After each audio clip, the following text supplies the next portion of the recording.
Hello, I hope you've had a good day and enjoyed the snow. Meanwhile, I'm glad you're here to look at what is a two different video PowerPoints on Chapter 4. I'm not going to read everything. I'm going to try and step through this. I've put a copy of this in a regular format on Blackboard so that you can print out these slides if you wish. And so we'll go through this pretty rapidly. Part 1 deals with the learning objectives, and I always start with the so what. Why do we care about the structure of the U.S. government? Well, as business people, we have to operate in a legal environment. And all business decisions you're going to find have legal implications. The question is, and this is where I think business people are really at a disadvantage in this kind of economy under this political situation we face now in 2014, is that government is expanding, and aggressively so, to regulate and set priorities for the economy. So if you're going to be effective in business, you're going to have to understand how these regulations and rules come together and what you can do to influence them. As you studied in high school, there are 3 branches of government. Now, why do we have the 3 branches? Because, frankly, our founding fathers wanted to checkmate each branch so that no particular leader of a branch of government could become a tyrant and take over. Again, this whole exceptionalism thing, where Americans were the first grouping of people to say, you know, we don't want to serve a ruler. We're going to elect people and they're going to serve us because we have certain unalienable rights, and these people largely were Christian-type people, and they believed in a deity, or at least some of the founding fathers did, and this was sort of built into this radical concept that the people are not subjects to a king. The king or the government should be serving the people. So look at this list and you'll see how the structures, the restrictions are put so that each branch cannot overtake the other.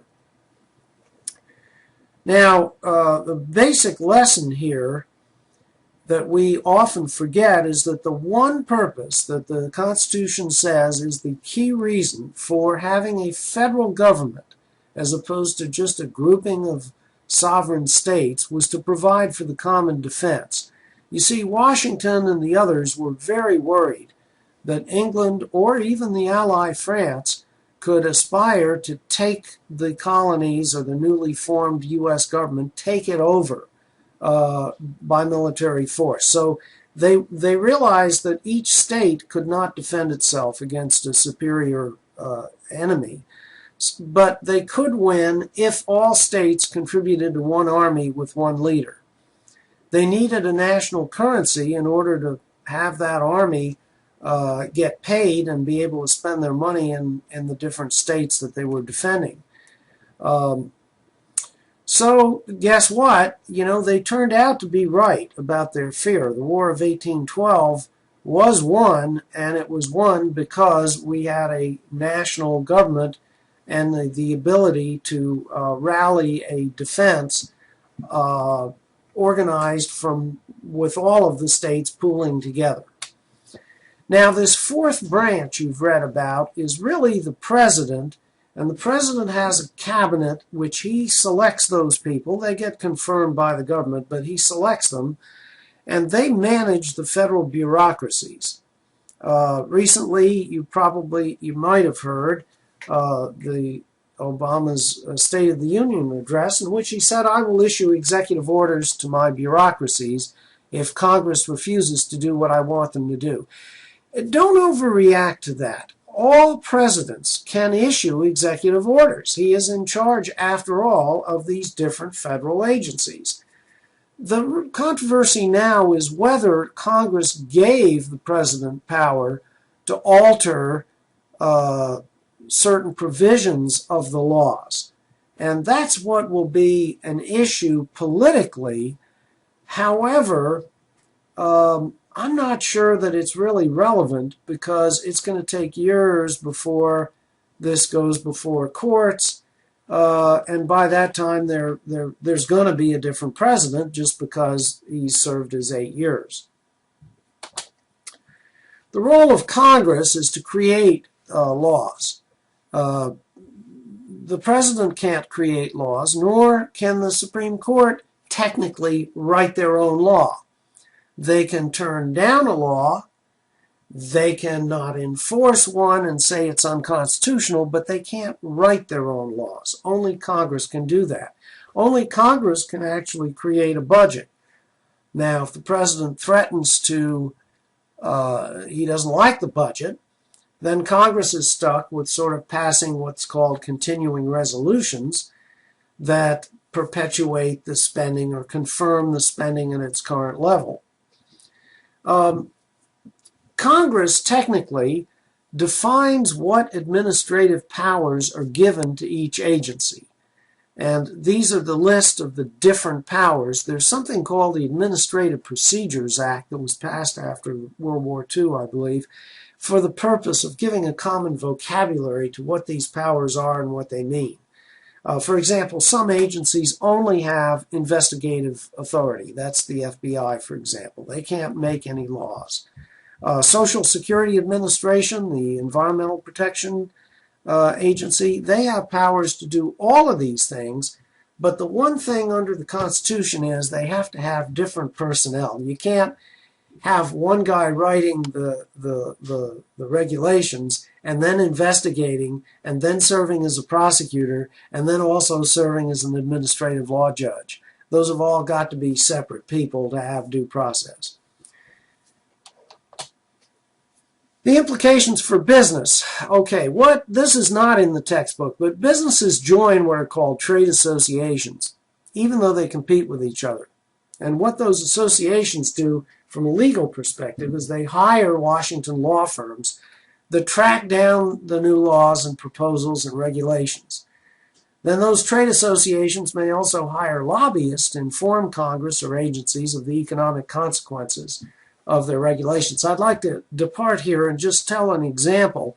At one point, the Environmental Protection Agency found that the cleaning agent used by dry cleaners was extremely hazardous if you drink it or if you smell the vapors too much, and that it's quite volatile, very much a fire hazard. So they proposed to eliminate that chemical. Well, it turns out that the trade associations discovered this and did some research and found out that there was absolutely no other chemical than what they currently use to actually clean clothes. So all of your dry clean clothes you'd have to throw out, and the dry cleaning business would be completely dissolved. So that influenced Congress to change that proposal, and it influenced the administrative agency, the EPA. They took a second look and they decided, well, we'll put some other requirements in terms of employee exposure to the vapors. We'll require some fire safety equipment to shut down the machine if it happens to catch fire. So they dealt with the problems with the chemical, but they didn't abolish it, or they would have killed the industry. So lobbyists in the normal operations, they're really not evil, because for every lobbyist who wants something, there's another lobbyist who's against the proposal. So they're really just people that generally provide information. The exception is bribery. That is illegal. Key U.S. Supreme Court cases. Marbury versus Madison is where the U.S. Supreme Court decided that it alone had the power to interpret the U.S. Constitution in order to limit Congress and the President. Now, on page 90 of your text, take a look at the writing there about Gibbons versus Ogden. This gave the power to regulate interstate commerce, and that gave it to the national government. Otherwise, states were like nations, and many of the states, when the country was first formed, actually had import taxes against apples grown in New York Connecticut had a tax on them. So this was viewed as not very efficient and would interfere again with this issue that they needed all the states to cooperate to field an army to protect the country from being taken over again. I'll note that this is what the European community and the Euro policies are now just coming to do that in Europe. They've eliminated import taxes against each other. They've got free travel. You don't need visas to travel within the EU, and so on. For business, what's really critical to capitalism is the right of private property, because it's business under our system, not government, that has the right to determine what's produced. And you think about it, I made mention of this in class before, when you buy something, you're voting, frankly, on what's going to be produced. Now, banks in the U.S. are privately owned. They decide which businesses to loan money to. They really don't care about what political party you are or what your race or color or creed or anything. All they really care about is whether a party can pay off a loan. Investors now who give capital to a company to get it going, they're buying ownership, a piece of paper, stock certificate, with the hope of selling it after the business grows. So they are really not the key people who determine what's produced. It's the customers. I want to share the cookie story with you. If you have a cookie that sells wholesale for 50 cents, but it costs 30 cents to make it, and that includes the packaging, you've got a profit of 20 cents. So the sole proprietor, individual, puts up his own money to produce it. The only problem is growth.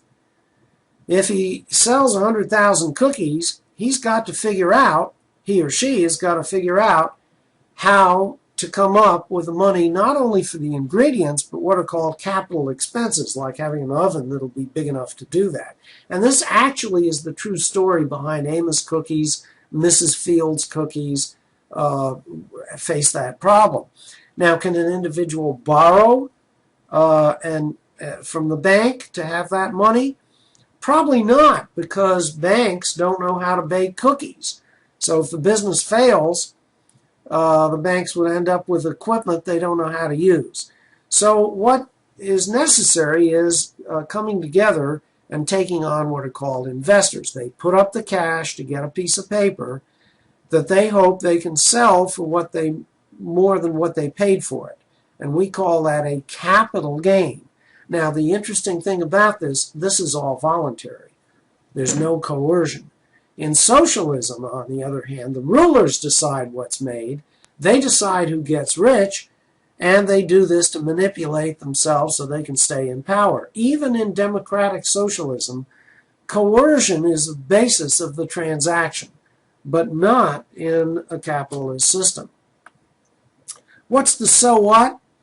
Well, this makes the rule of law critical for a capitalist economic system. In other words, rule of law means that everyone is treated equally before the law. The laws apply to everybody. You don't have one speed limit for rich people and one speed limit for poor people. The speed limit's the same for all vehicles.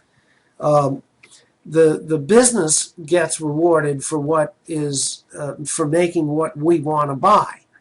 So private property rights, the right to own the bank, the right to own the company, those are critical rights for a capitalist system if you're going to avoid the use of coercion.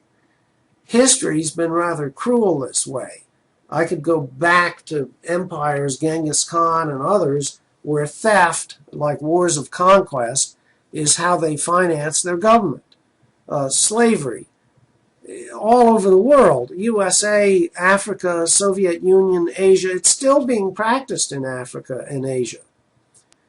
Super high taxation. Some countries like Sweden, yeah, they're a socialist country, but they tax you at 70%. You do get free education, but it's not to everybody. It's to only those top 15, 20% of the students that test well, and they get to go to college for free. Government debt, borrowing. A lot of emerging countries tried that. They just borrowed and borrowed and borrowed, and then they couldn't pay back their loans, so they had to have high taxes, and that kind of choked their economy. All of those things are coercive. Only in the capitalist system do you have the voluntary aggregation of capital. In other words, capital savings is voluntarily invested in promising businesses with the hopes that those businesses will do well, which is why in the golden goose rule you got to be careful. If you overtax, you discourage people from putting their savings at risk in new businesses. Okay, now I want you to stop, go to page 93, read the Bill of Rights, there are 10 of them, then go to the next video, PowerPoint Part 2, the Bill of Rights. And here again, I'm going to try to interpret this in terms of what it means for business and what it means for you. Thanks very much. Again, go back to the text now and be sure to read the whole text and also look at page 93 in particular.